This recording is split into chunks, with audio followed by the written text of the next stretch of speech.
when we designed the schedule for today, we sort of had an idea of, we guessed what the discussion might be like, but we weren't, of course, quite sure.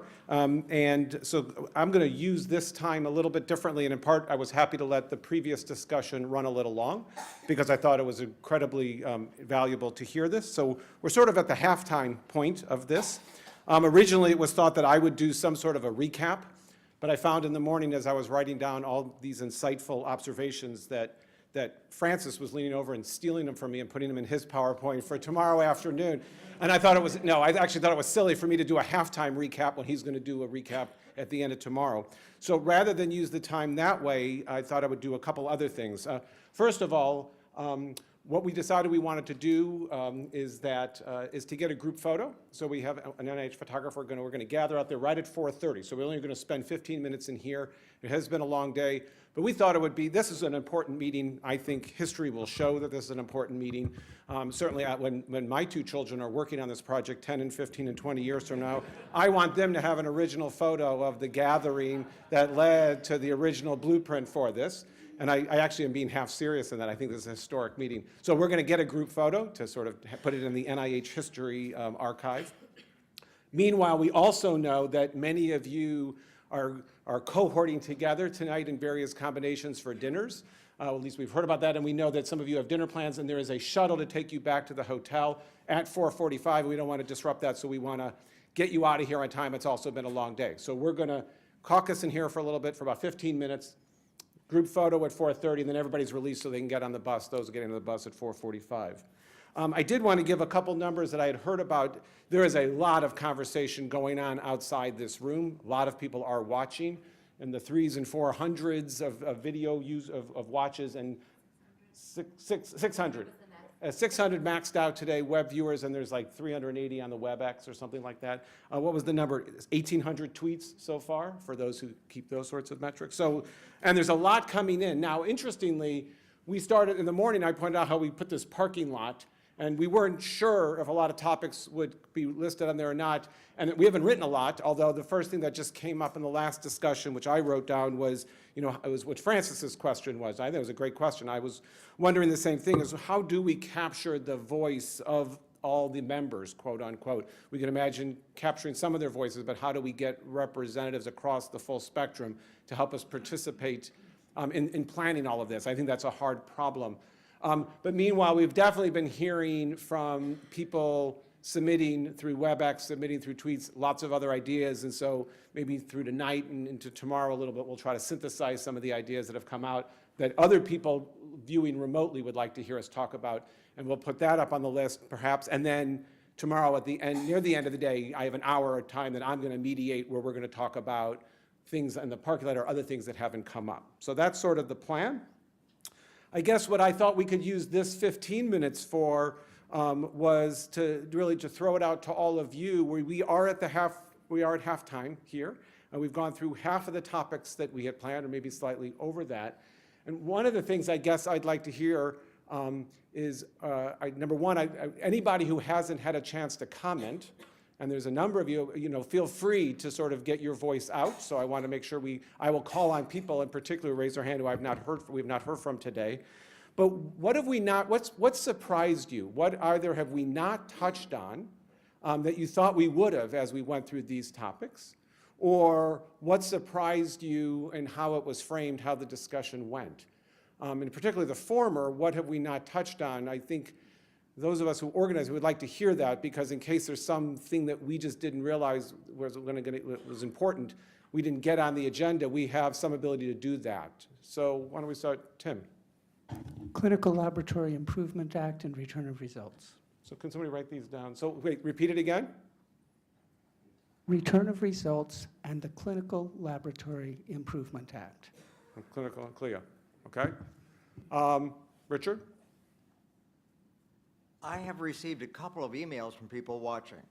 And to summarize what they've said, it's something like, in spite of the brilliant job that Francis did in his usual fashion to lead off today, they said everybody in that room clearly understands what this is all about and how this is eventually going to result in personalized medicine, precision medicine for patients across the country and across the world.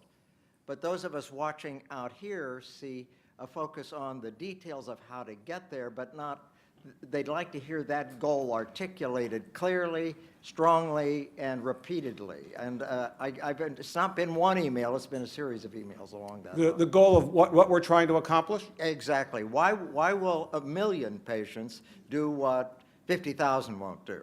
And what does this mean for the kind of medicine that I practice? These have mainly come from professionals, but they're not people who are like the people in this room who have devoted their entire career to moving this in this direction. Okay. So, I think another way to say that is, I asked this to Mike Gaziano. Mike seems to have it all with the Million Veterans Program. So the question is, what are we going to do here that is actually distinct and different and that's unique beyond what's already available, either from MVP or UK Biobank or other resources out there? Here and then Jim. Yeah, that's great. Keep going. Right, so I think to follow up on that, we're talking a lot about what are we going to do with all this data and what is our objective, but I think one of the things that I thought it was Ann that mentioned is API, and I think we don't know right now what we don't know. By bringing the collection of clinical, genomic, personal health data together in a common repository and even environmental data, there are a lot of things that we'll be able to study if we just make the data available and then have a framework, maybe even think about a framework where apps can be put into the framework. And as different groups are interested in studying different types of diseases and bringing these data together, they can provide the app and plug it into that framework that consume the data. And that's an extensible platform that can go off into the future and make this data set valuable and extensible for the long term. Jim. So I'm going to try to say better what I said when Pearl surprised me asleep back here, which is, and I think it addresses your point, which is in talking to people before this meeting and in this meeting, everyone is asking what's unique about this.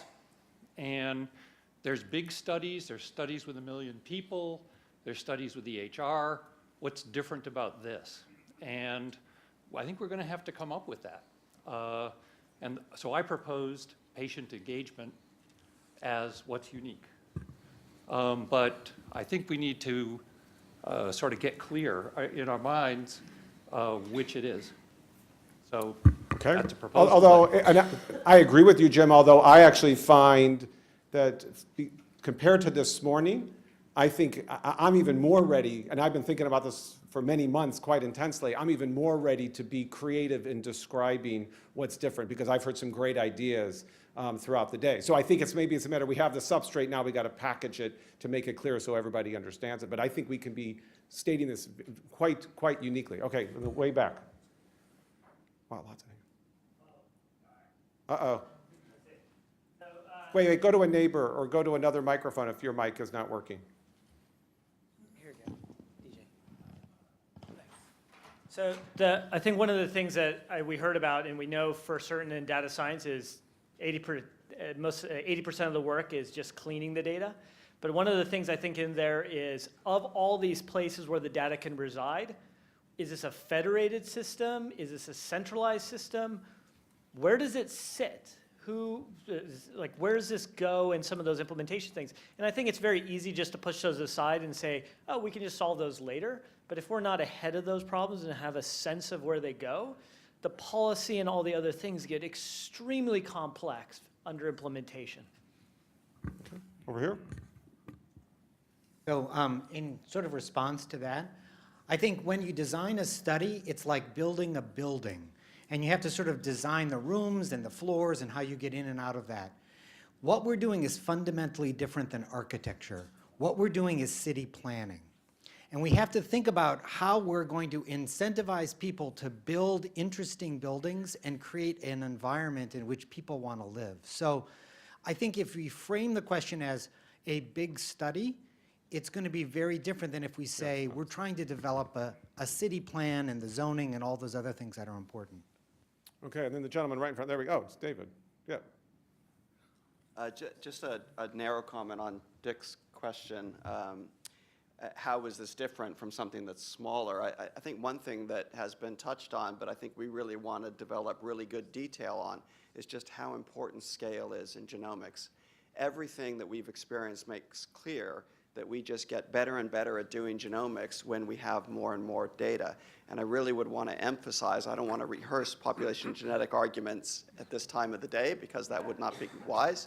But I really want to emphasize that there's a lot of recent analyses being done that really do make clear that we will get dramatically better at interpreting genomic data if we have a very large genomic data set to work with. And this really is a compelling argument for generating a large genomic data set very quickly. And if we have the ability to do phenotyping as a function of genomic information, this really will be transformational. I think we actually should do a good job of articulating those arguments. They can be. I won't try to do it now, but they can be articulated. That really does, I think, make what we're proposing different. And David, you don't mean to imply that genomics will be unique in being, in needing that power, but that's just that we have good data to illustrate it now, right?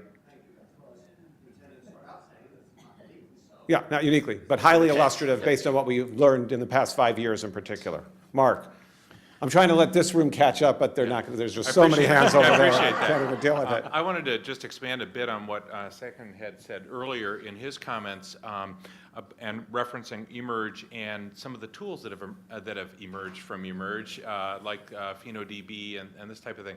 I think one thing that could separate this project apart from many of the others is if we committed to develop a set of standardized and generalizable tools for data cleaning and for phenotyping, and that could be applied across any cohort, population cohort that's interested in studying.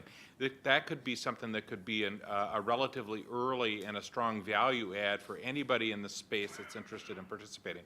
To my knowledge, with very few exceptions, that type of generalizable tool approach to try and standardize across research projects hasn't been done. Lou, I know you've had your hand up a long time. So oddly, we didn't start a discussion where the Institute of Medicine report ended. That is, they said what we needed was a new molecular taxonomy of disease, and that's what they said precision medicine is. And that is what we've been trying to do, NHGRI, NCI, in the TCGA project. And we're just marching through cancer by cancer and finding each and every case that we can have molecular subgroups. So what I think that you need maybe in lupus and type 2 diabetes is to put together in a very uniform, scrubbed, cleaned way, data of many types, not just the genes, not just the germline component, but also phenotyping clinical, but also molecular phenotyping, things you can get easily from the blood, as I mentioned earlier, metabolites, immune cell subsets, do this prospectively. And I think if we don't say that's our goal, to say that type 2 diabetes is multiple diseases and they may need to be treated differently, then we're missing, I think, the import of precision medicine. Over there. Two things that Peter Tippett, Verizon. One, in terms of the differentiation, I like the patient involvement thing, but I think that the idea here is, in addition to that, it's more of the generalized platform, the city planning, this is for the ages. The other thing is that most of us in this room are scientists, you can tell just by listening, right? We keep coming back to randomized clinical trials. That's our context. And people listening hear trial, enabling trial, getting from 2% or 1% or whatever participation to 8%. Oh my God, wouldn't that be great? That's the feeling there. But this is a platform for the ages. This is a new kind of science. This isn't about enabling old trials, although it'll happen. This is about enabling entirely new kind of science, right? Which in itself enables a new kind of medicine. So that's why you want to take the picture. It's not, yeah. Right there. Yeah, Karen Emmons-Kaiser. Given that some of these are going to be existing cohorts, I think it's important that we talk about the infrastructure and the maintenance of that infrastructure for those cohorts, not to sound like a whiny academic trying to get resources, but when we talked about our plans with our bioethics board, one of the first things they asked us was, what's the long-term plan for this? And if you're bringing your members and your patients into this, you have an ethical obligation to ensure that up front. So I think that's a really critically important point as we move towards more patient engagement So sustainability. as well. Yeah, back there. So I don't know if this is an answer to Peter Tippett's thing, but one of the things that I think might sink this is that we haven't spoken enough about the fact that we crossed the $3 trillion per year threshold this year for annual expenditures, and we're projected within 10 years to cross $5 trillion per year. Unless somehow we factor that into the stories that we tell and what's going to happen, this is going to be a real issue. And I think I'm hopeful that this will help address that, but I didn't hear much discussion today. It boils down to, you know, this could only result in three things: lower costs of medicine, right, improved care for everyone, and an entirely new kind of science. But other than that, it's probably not worth doing. Gonzalo? Yeah, so one thing that hasn't really come out today, and I think it should be part of how we think about this, is that for a lot of these problems, these things are exponential. You know, so we spend a lot of time thinking about how do we deal with the data we already have. If this works well, we should be expecting to get much more data in the next few years than we've ever collected until now. And so if we end up with a balance where we spend most of our time in accommodating the data we already have versus new stuff, I think we've done it a little bit messed up. And we've learned that repeatedly. Here, we're going to take about another 4 or 5, and then we're going to break. So as we think about engaging new kinds of participants in this study that have never participated in prior cohorts, it will be important to also discuss how we articulate the translation aspects of it. How does the benefits of this study come back to benefit those participants, their near and dear ones, and also in the long term? Right, completely agree. Yeah, Dan? As I sit here and thought through the day and been uncharacteristically quiet, I think that the arguments that have, the discussion points that have resonated with me is, one was David Goldstein's, you know, is $1 million enough? Maybe our goal here Francis immediately said is to create an infrastructure that allows us to sort of engage much larger numbers, because it's only by engaging larger numbers that you get the small subsets that are definable and ought to be treated differently. And all the examples that Sharon and the other panelists gave at the end of the last session were all about drug responses. And I think we sort of have to come back to that idea as sort of central to all this. And I think one of the ways to do that is to tell compelling stories. And we all have lots and lots of compelling stories that we can tell to the public and to the practitioners, because they still need to be engaged. Agree, and there's 2 back there. Go ahead. Yeah, Kevin Volp. I wanted to come back to the comment Kevin Patrick made about the larger context here. You know, I think as we all know, the U.S. spends a lot more on health services than any other country in the world, but we don't rank very well compared to other countries when it comes to measures of health. You know, we rank at the bottom compared to most of the Western European countries. So it'd be great if we could think about how to fit this in that context. I'm not sure I'm all that optimistic this is actually going to save money, but it would be great if we could use this as a way to think about how we're going to better precision medicine mapping people in terms of the treatments that are going to work in people, better at being able to tailor both medical and behavioral therapies. If that can be a way to vault our international status in terms of health outcomes, then that, of course, would be something that I think everybody would be very excited about. So I think the one, this is Sally from Patients Like Me, and I think the one thing that stands out for me that's a real opportunity here is something that we've put forth a number of times in a variety of different settings, and that is we can take the opportunity to move beyond what has driven somewhat of the system as a provider-centric system along the lines of the triple aim, and fully embrace the notion of involved and engaged people who will help us achieve a continuously learning health system. Because the triple aim is not sufficient. It's not going to get us where we need to go in terms of establishing health as the important criteria for everyone. So I think if we can really, it's beyond engagement. It's involved and engaged people, and that means the public, not just patients. And so it's consistent with what we heard in the last panel, and I think that's absolutely right. All right, we're going to take about 2 more, and then that's it. David. So David Goldstein again. So about the question of whether $1 million is enough, to comment on Dan's. The only reason that IOM report had it at $1 million is because Charles and Sue wouldn't let me use a bigger number.